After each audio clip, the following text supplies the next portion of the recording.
I landed here on January 24th, 2020. I could not believe how cold it was. It was minus 30 when I landed here. I actually did not have anywhere to stand. So that is where my journey of homelessness started. Got here and ended up experiencing homelessness for about 3 months. And it was not easy navigating that time. And if we remember, 2020 was, COVID. Mid-February of 2020 is when Edmonton shut down. So Mhm. what was going through your mind? Were you feeling lost or wanted to give up? Uh, Mhm. what was happening psychologically, mentally? I'll be honest with you, there's so many times that I felt like giving up, so many times. And even thinking that, was this worth it? Now, could I turn back? No, I could not because the country was in lockdown.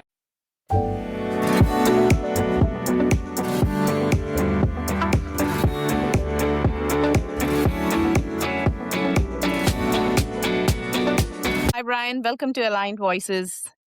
Thank you so much. It's an honor to be here. And so this is a very common question that I ask my guests. How would you introduce yourself, or who is Brian to the listeners who are listening to you for the first time? Awesome. So my name is Bryan Mwaka, and uh, if you'd ask me who Brian is a black man who moved to Canada about 6 years ago, and loves to inspire people to become their better selves. I'm a Christian man as well, and I live by the Bible and by my faith. My faith has been very strong in my journey, and it's what's gotten me to where I'm at today. Wonderful. So, Brian, let's start with the younger version of Brian. How was your childhood? How was the environment around you? What beautiful things happened, and what were certain things that you did not like about your childhood? So, Mhm. how was it growing up? Um, yeah, so I grew up in Uganda. Originally, I'm from Uganda, grown and raised, and I am uh, one of three siblings. I'm the firstborn of the three, and growing up was amazing. I'm very thankful to God that I still have my parents living. They're back in Uganda, and growing up was awesome. Being back in Uganda, the years that we grew up, that was it. It was an interesting time, and just seeing how the country has come through. I have two siblings, a sister and a brother, and we grew up together. There was a time in our lives where my parents had to leave and move to the UK for work. And we stayed with my maternal auntie, one of them. And it was awesome because it was like having a bigger family. We still have the proverb that it takes a village to raise a child. And you can tell that that was something that was very, very apparent when we grew up. And it was just amazing growing up around my cousins. And I call them my brothers and sisters. So if you'd ask me, yes, I do have my two siblings, but I do have a lot of brothers and sisters who, right now are all grown, married, and have kids. And yes, it's amazing. It was good, and I'm very, very thankful for my childhood. And so, growing up was a wonderful experience for you. You were surrounded by all your family members, being raised under their warmth with rich culture, morals. So, it was definitely a wonderful childhood for you. How was your youth? Yeah, my young adulthood was really good as well. And so I'm not so sure if they have boarding school here where your parents put you away in a school and you stay there for the term. I don't know if they have it here in North America. They probably do have some, but yeah, back home I was in boarding school, and I think during that time I was able to mature. So the idea for the boarding schools is to get somebody to become more independent and more mature, and that's where it came from. And so it was awesome just growing up and realizing the young man I was becoming, and having friends and going to the different schools was really good. So just realizing the giftings that I had. One of the giftings that I know that I have is leadership because I was thrust in so many different leadership positions while I was in school. And yeah, that got me to realize that, you know what, leadership is something that God has put on me. So I need to grow it. I need to nurture it. And so, yeah, my middle time of school or my youth, young adult years was a very, very, very interesting time. So boarding school had been quite an influence on you, right? To make you independent and to Yeah. shape you up for all the leadership roles. Yes, 100%. And were you volunteering as well during that period? So yes, during that period, I was volunteering, but not as much because at school, it was full time, and so it was not easy to find volunteer opportunities back home. But every now and then, whenever there would be something going on in school where I could be part of as a volunteer, I would be part of that. Oh, talking about the transition, right? Like the Mhm. decision that you made to leave one geography behind to come to a new country altogether, which was completely new for you. So, how easy or how difficult was that decision? Oh, that decision was not easy at all, actually. It was one of those decisions that when you make at a certain age, it has a little bit of um, it has implications. It has implications when you make it at a later age to move to a new geographical location because you have to basically uproot yourself, put yourself somewhere else, and you basically restart your life. One of the things I still believe is it's okay to stop and reset. It's okay to start over, and I still believe that. And I was very, very thankful to do that here in Canada. And, moving from Uganda to Canada had never been something that I thought I would ever do. And when that happened, it happened during COVID.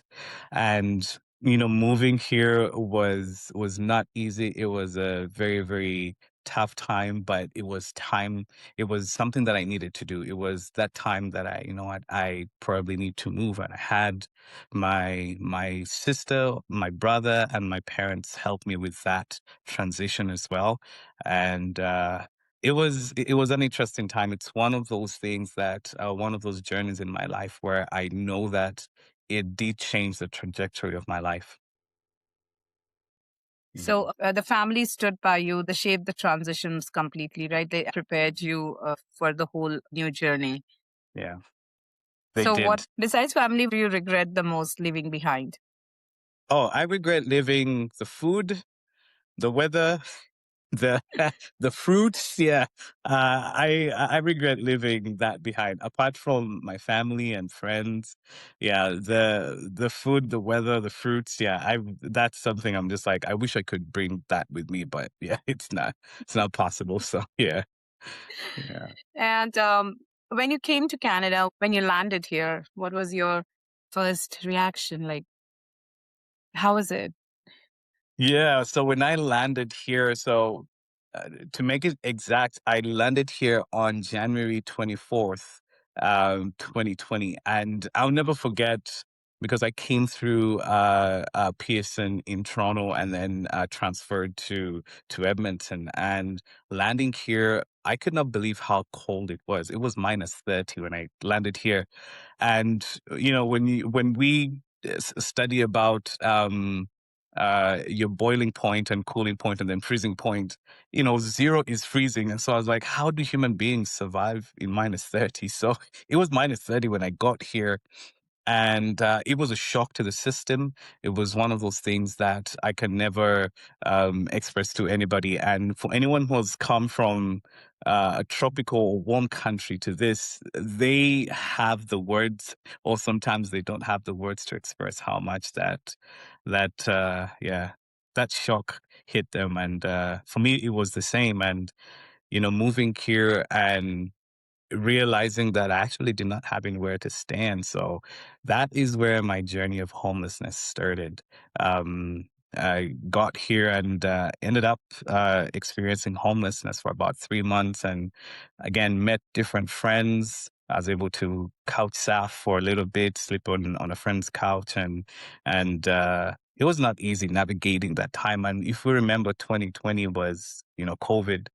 Mid February of 2020 is when Edmonton shut down, and they shut down the city, and the country shut down, and different organizations, the country itself, the government was still figuring out how do we navigate this as we support the people or in community. So it was not easy, but in hindsight, right now I look back and I'm like, I'm very very thankful because it has given me a purpose. It has given me my reason to keep going because there is a story behind that.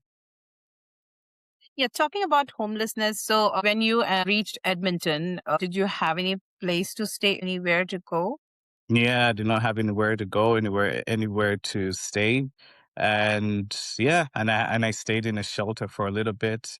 I was able to make some friends and, stay with them for a little bit, as well as I advocated for myself to get housing.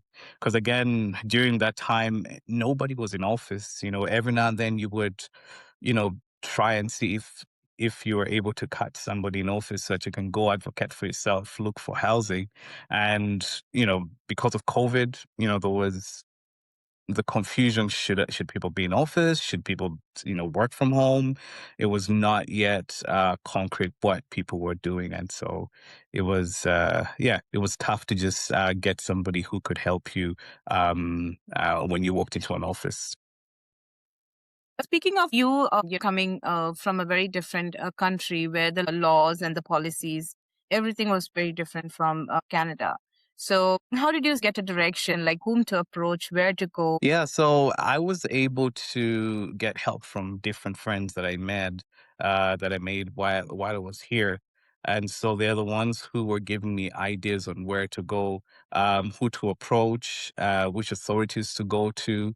And they helped me navigate that so that I was able to figure out where do I even start from when it comes to looking for housing or income support, you know, filing my paperwork as well. That was navigating all of that. I had no idea where it started from, but there were amazing friends who helped me through that journey. And again, it goes back to community, right? When you find a community wherever you go, that community rallies around you and they're able to help you come up. And personally, for me, that's something that I always look for. I always look for community because that's what we're made for. Human beings are made for connection, and when we detach from the connection of being around people, we seclude ourselves, and that navigating life without community becomes tough. And so community is something that is very very important, and I had a community around me that helped me figure out where do I go. And again, just like I mentioned, it was, yes, they knew, they directed me to the right places, but because of COVID, some days you'd find people in office, other days you would not. And yeah, the country was still navigating what COVID was and what life was going to look like during that time. And what was going through your mind during that phase when you were left to go nowhere and everything was shut and we were battling COVID? So, Mhm. what was going through your mind? Were you feeling lost or wanted to give up? Uh, Mhm. what was happening psychologically, mentally? I'll be honest with you. There's so many times that I felt like giving up, so many times, and even thinking that, was this worth it? Now, could I turn back? No, I could not because the country was in lockdown, right? But there's so many times when I felt like giving up and numbing myself, and obviously numbing myself would get into addiction, right? But uh, I mean, even with my faith kept me going, but the number of times I was very angry at God, and I'm like, what is going on? Why is life like this? Why is it so hard? And it felt like I was fighting a battle that I could not win, but in the back of my mind, I knew that this was not it. This was not the end.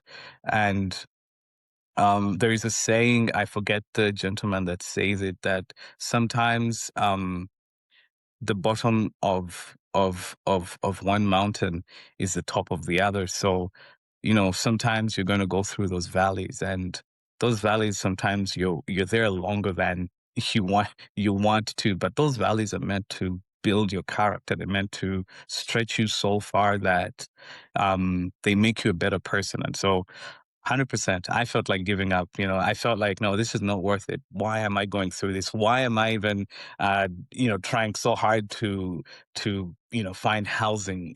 But I always say that given how you grew up, given your background, given what you have going on in your life, or what you have been through, there is a part of you that keeps fighting. There's a part of the human spirit that keeps fighting. When we wake up every morning, the human spirit is asking, what is our assignment for today? It doesn't matter that, you're going through a tough time or a sickness. No, it's your brain, your heart that knows that, okay, my body's struggling, but the human spirit keeps fighting. It keeps striving. The brain will keep you safe, because the brain, that's what the brain is meant to do. It's meant to keep you safe. But the human spirit, it's to keep fighting, because we have to keep fighting every day. And people's journeys are different. Everybody's fight is so different.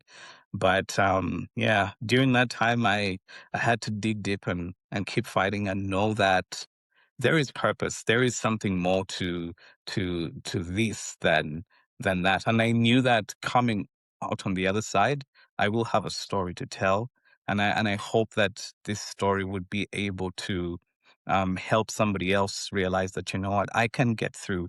There is purpose in this pain. So, I believe you were not alone, because you said there were others as well who were going through the similar situation. Were they as determined as you, or you met somebody who gave up? Yeah, I met two groups of people. I met people who had given up and were leaving for today. But I also met a lot of friends, and some of them were from Uganda as well. And those are some of the friends who helped me, who had been through this journey. And they're like, man, don't give up. We will walk through this. And those are the friends that actually helped me navigate figuring out where to go, the system and all of that. And so um, that really, really gave me hope. I met others who honestly had given up.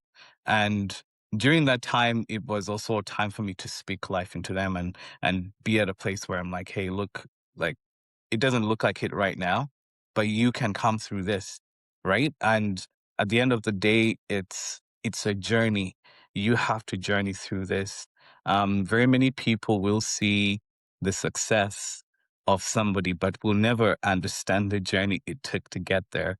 And for anybody who is quote unquote successful, or anybody who looks like they've made it, it always intrigues me to be able to sit down with them and ask them, what has your journey been like? What story is behind where you are right now that a lot of people do not know? And so, yes, I did meet a lot of people who had been through the same journey and had made it to the other side. Some were still going through their journey, but some had also been at a place where they had given up, and they were like, no, I'm tired of fighting. And it was tough, but it was an interesting season to be in. But I'm very, very thankful, because having both perspectives just helped me keep fighting, but also encourage those people who had given up, and telling them, do not give up, just keep fighting. So during your, those days where you did not have a shelter or did not have a home to stay in, uh, and you said that you at times ended up on your friend's couch, but did you also live on streets as well, like for days?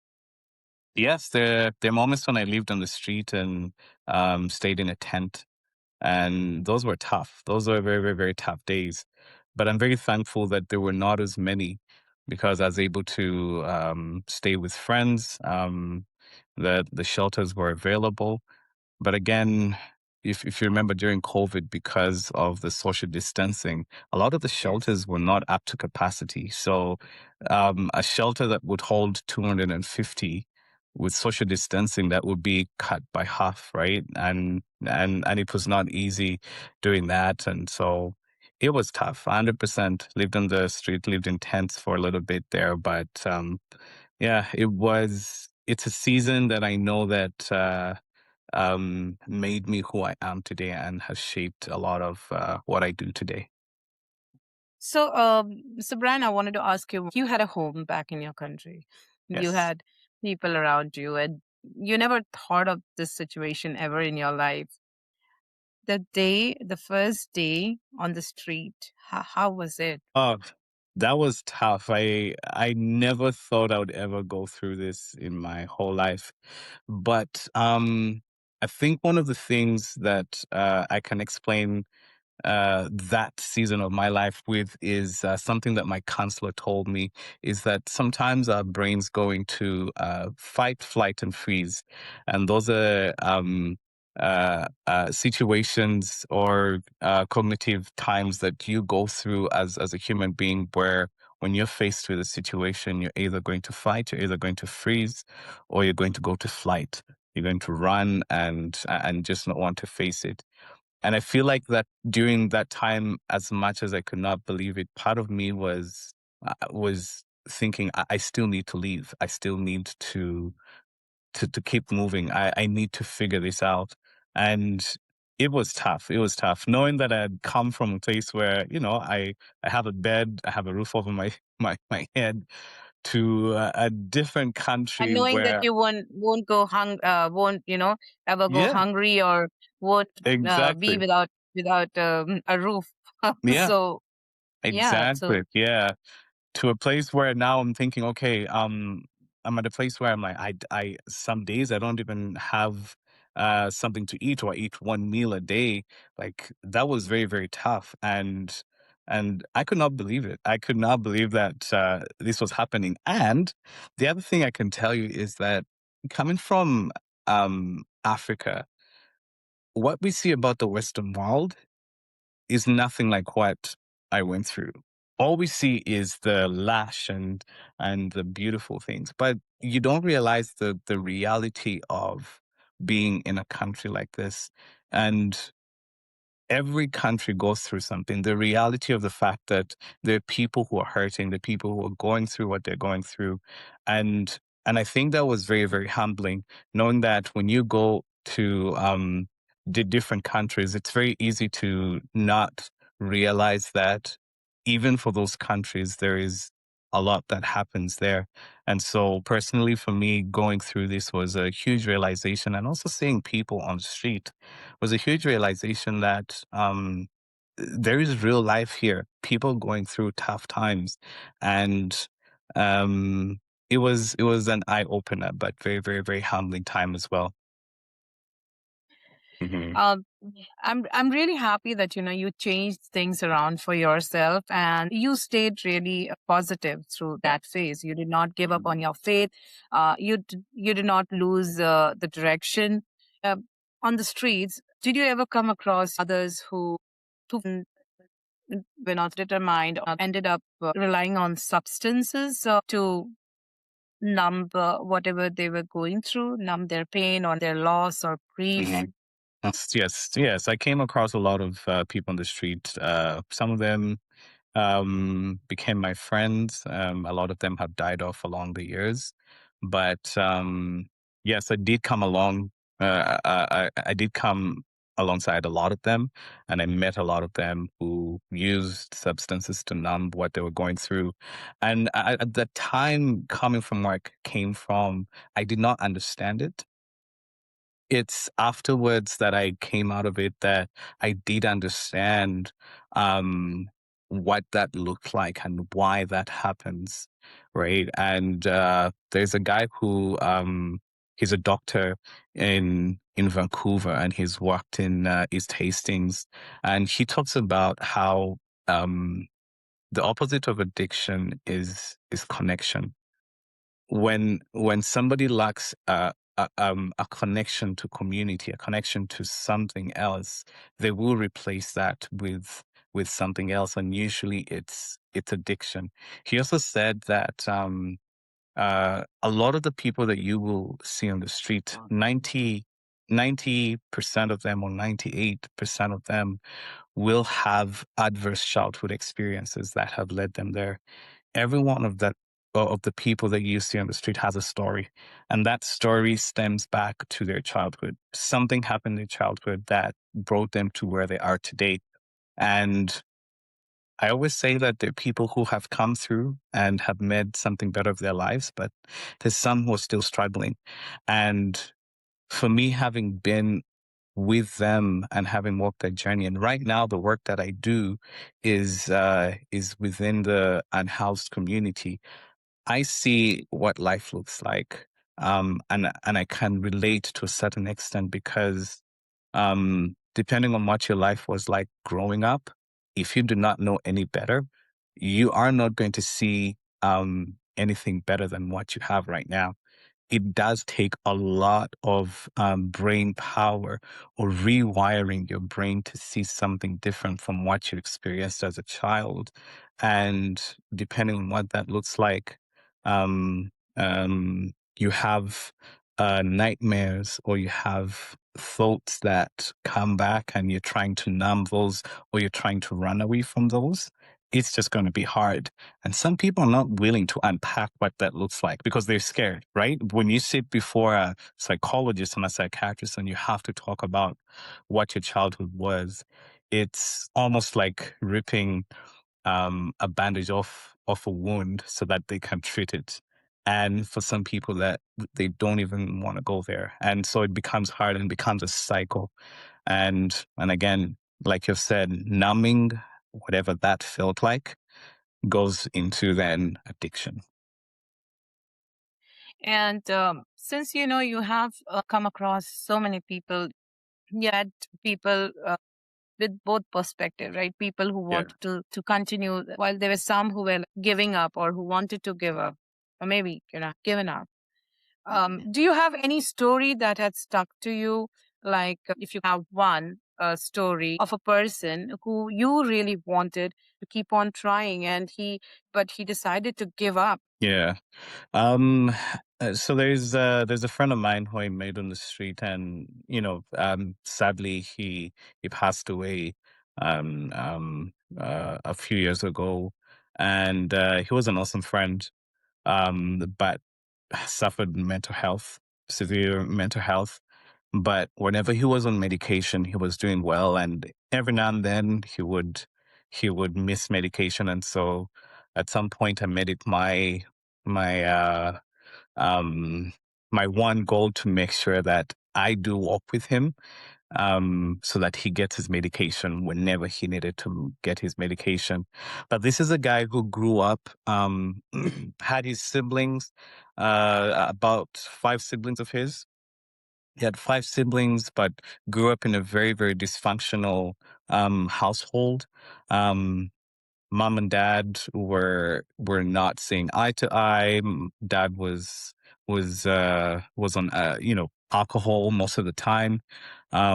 Mom tried as much as possible, but with all the stress, she also got addicted to substance, and so he was left to look after his siblings. And when child services got a hold of what was happening, and then they were separated, and so he didn't get to see some of his siblings ever again, and that spiraled for him, and he ended up on the street. And did he try to get off the street? He did so many times, but mental health kicked in. It became so hard. Um, getting onto substance every now and then, that again made him spiral a lot more. I made it my my one goal, like I mentioned, to make sure that he always got his medication. Even when he forgot, I would be like, "Hey, let's walk down and let's get it." At the end of the day, I learned that sometimes you're not going to force somebody to do something they don't want to do. and you have to find a way of helping them see that, no, this is good for you, this is something that you need. And so, yeah, sadly, I lost touch with him after some time, and I got to find out that he had passed on, and it was very, very hard because I saw somebody who had a lot going for them, a friend who had a lot going for them. Yes, was their childhood tough? I cannot even imagine, but I I hoped that I would be able to help them on their journey, walk alongside them to see that they were able to make it to the other side. But yeah, that was very, very tough.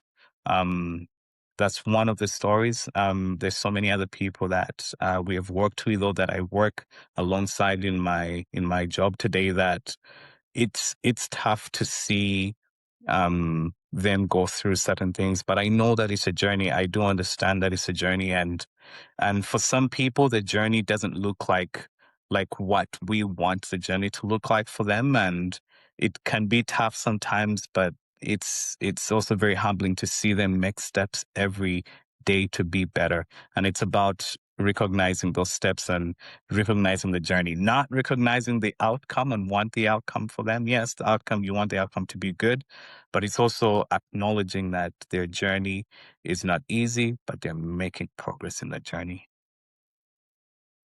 Wonderful. I just wish he was here really listening to you and could understand that you wished he Yeah. got a direction.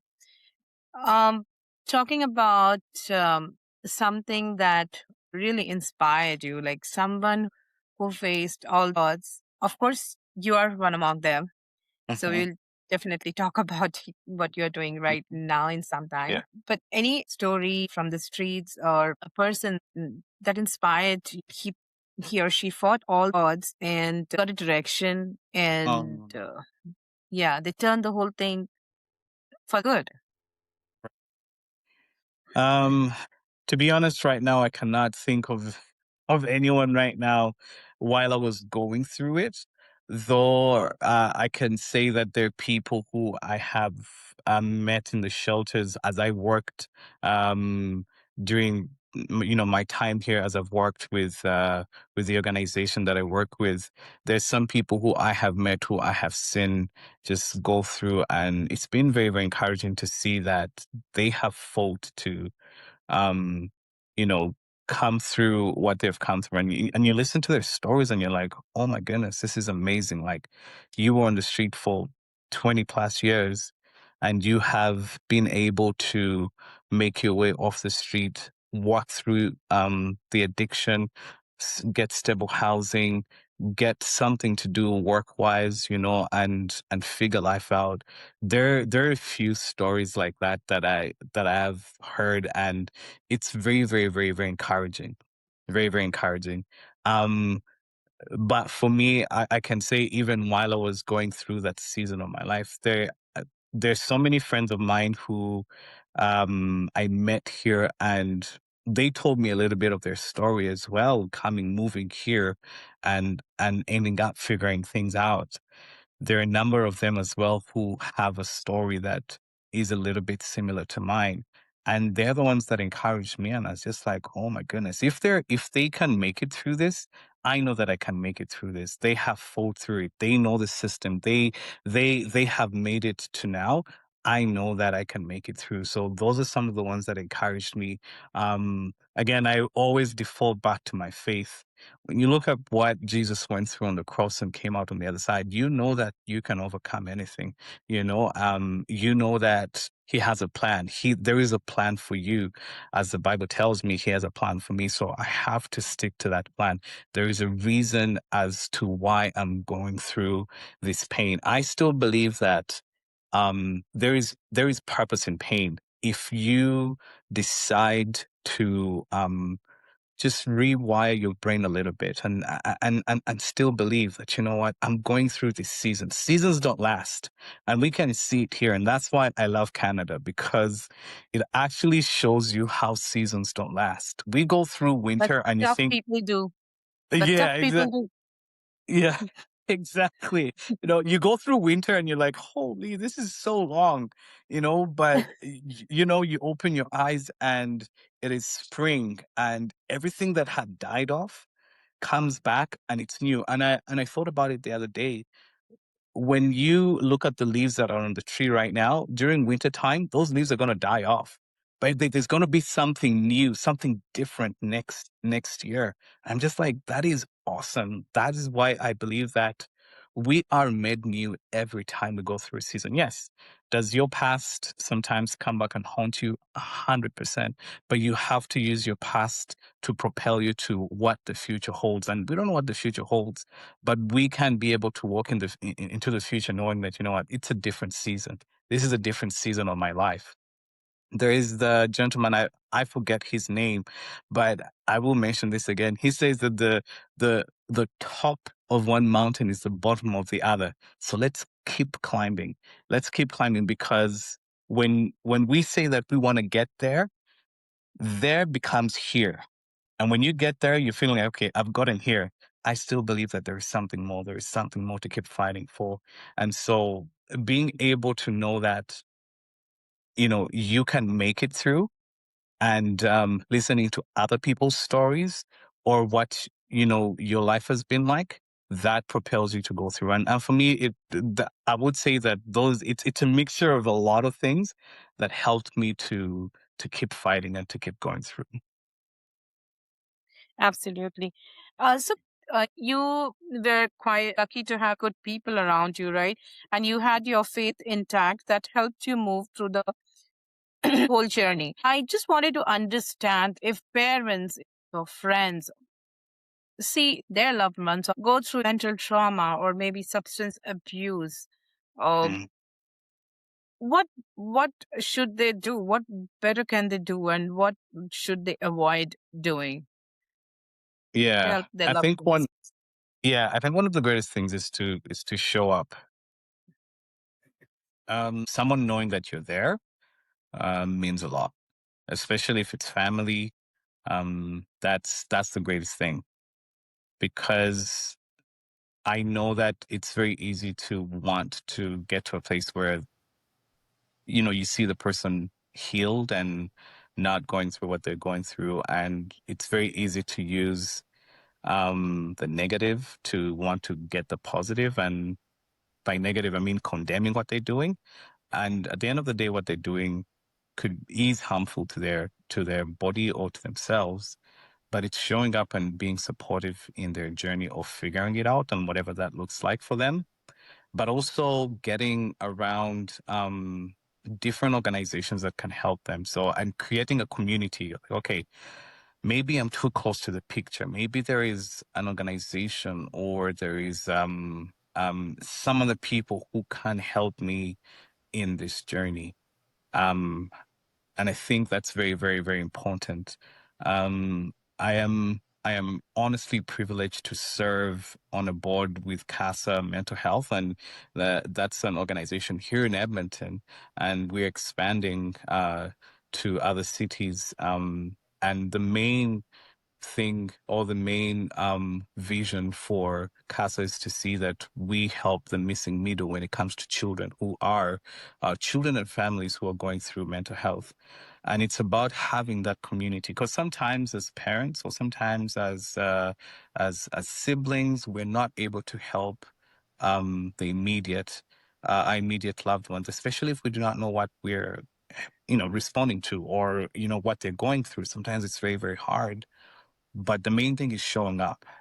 What not to do is condemn them, because sometimes, even for them, it's overwhelming. They're wondering, I do not know why I'm going through this, or why I'm feeling this, and they might not be able to articulate. So, being able to show up, do research, figure out organizations or people who can help them, that goes a long way, to see that you help them on their journey. And when they are on the other side, they'll be able to sit down and say thank you for not pushing me aside, or seeing me like an outcast, but just walking alongside me, even in the tough times. And that's when it counts. When it's tough and you have somebody stand by you, that's when it really, really counts.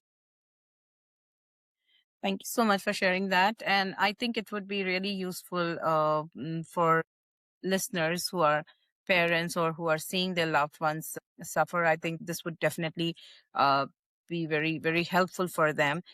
Mm. Another most important thing that I feel, and I have been talking to a lot of guests who have battled addiction Mhm. in their, is to realize that relapses happen Yeah. and our presence should be strong there. And we should be Mm. talking about relapses because it is just not that you have a problem, you go to a rehab or program, you have enrolled, Yes.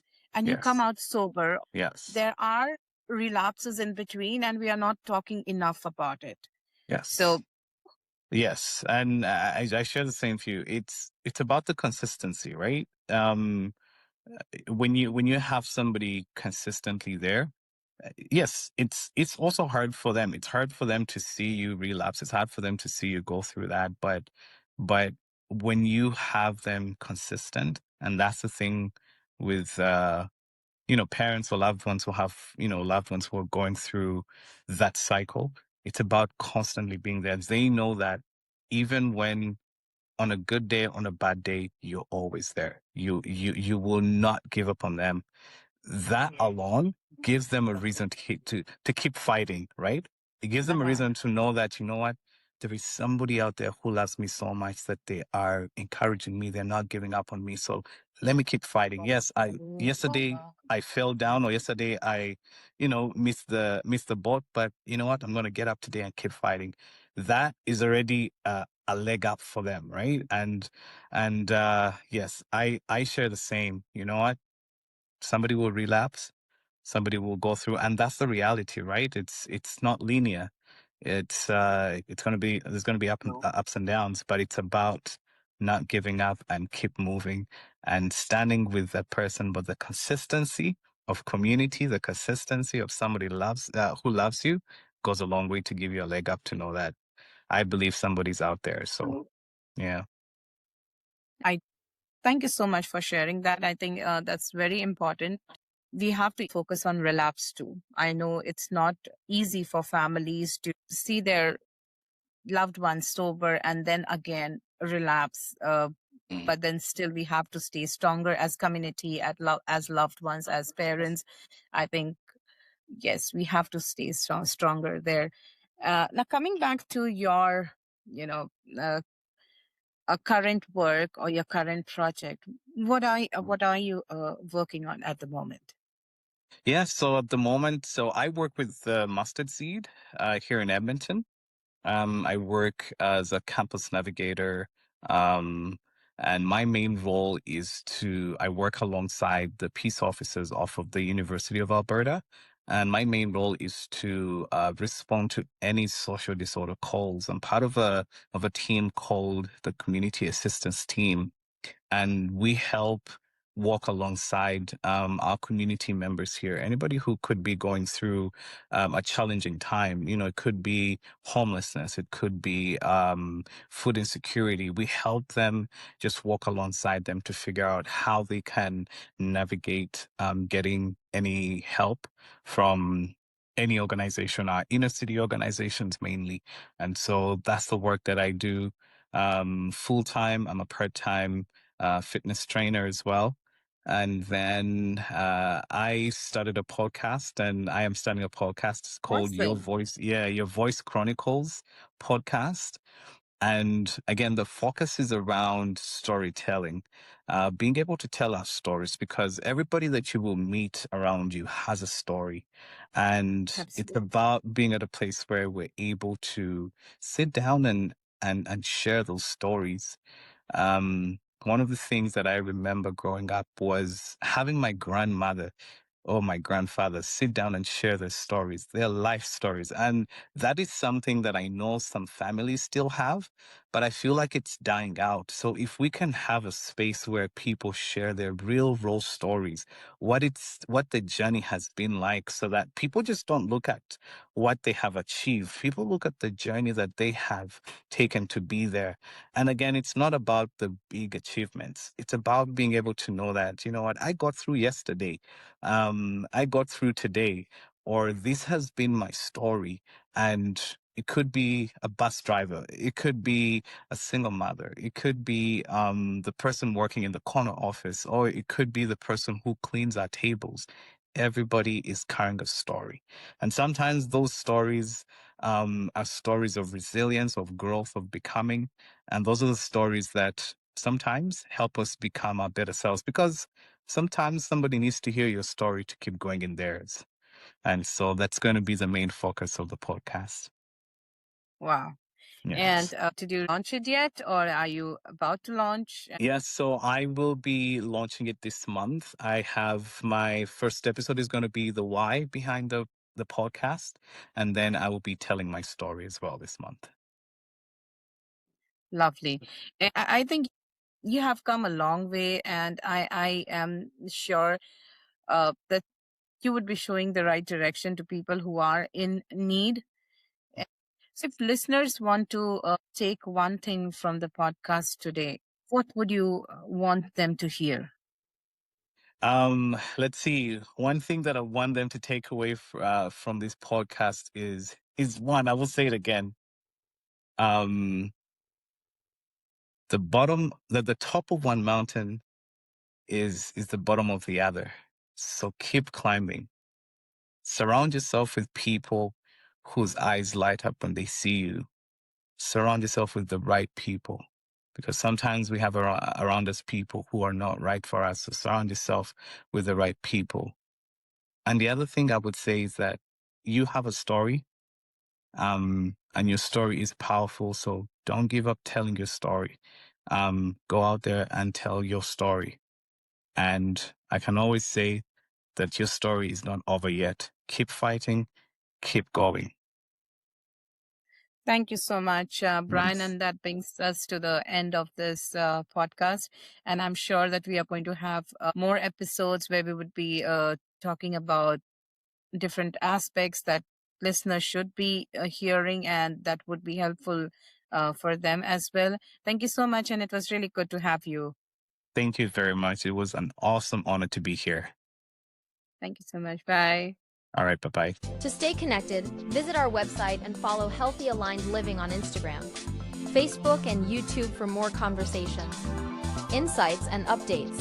If you would like to reach out, you can contact us by phone at 1-866-213-0518 or email us at info@healthyalignedliving.com. And if this episode resonated with you, please share it with someone who might benefit from it as well.